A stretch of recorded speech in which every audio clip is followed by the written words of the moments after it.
ओम पितृदेवताभ्यो नमः। कृष्णाय वासुदेवाय हरे परमात्मने प्रणतः कलिशनाशाय गोविंदाय नमो नमः। वैशाख अमावस्या की कथा।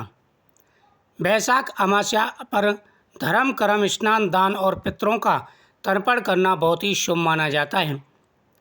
धार्मिक अनुसार वैशाख मास भगवान विष्णु को अत्यंत प्रिय है और इस मास की अमावस्या तिथि का धार्मिक दृष्टि से विशेष महत्व होता है। इस मास की सभी तिथियां पुण्यदायी मानी गई हैं।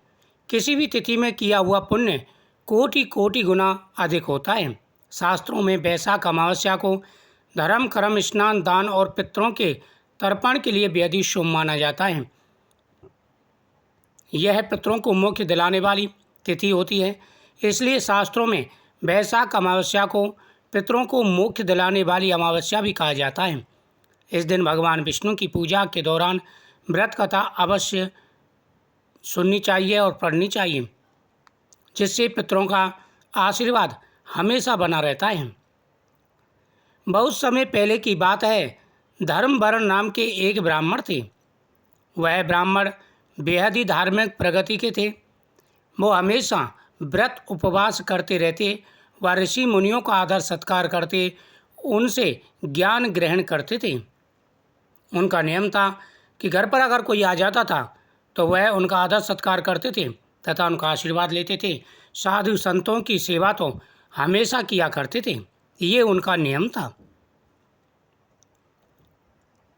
एक बार उन्होंने किसी महात्मा के मुख से सुना कि कलयुग में भगवान विष्णु के नाम के स्मरण से ज़्यादा पुण्य किसी भी कार्य में नहीं है। अन्य युगों में जो पुण्य यज्ञ करने से प्राप्त होता था, उससे कहीं अधिक पुण्य फल इस घोर कलयुग में भगवान का नाम सुमरन करने से मिल जाता है। धर्मवर्ण ने इस बात को आत्मसात कर लिया और संसारिक जीवन छोड़कर संन्यास लेकर भ्रमण करने लगे। अब उन्होंने संसारिक जीवन बिल्कुल त्याग दिया और सन्यासी जीवन ग्रहण कर लिया। हमेशा भगवान के भजन में लगे रहना तथा सभी धर्मों का पालन करना, ये उनका नियम बन गया था। एक दिन घूमते घूमते वह पितृलोक जा पहुँचे। वहाँ उन्होंने देखा कि उनके पितर बहुत कष्ट में हैं।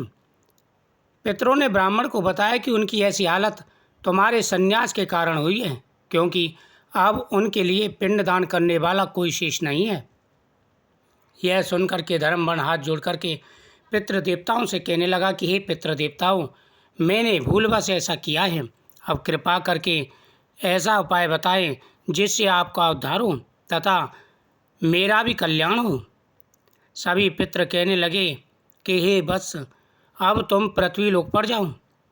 पृथ्वी लोक पर जाकर के ऋषि की कन्या से विवाह करो और गृहस्थ जीवन आश्रम अपनाओ तथा संतान उत्पन्न करो।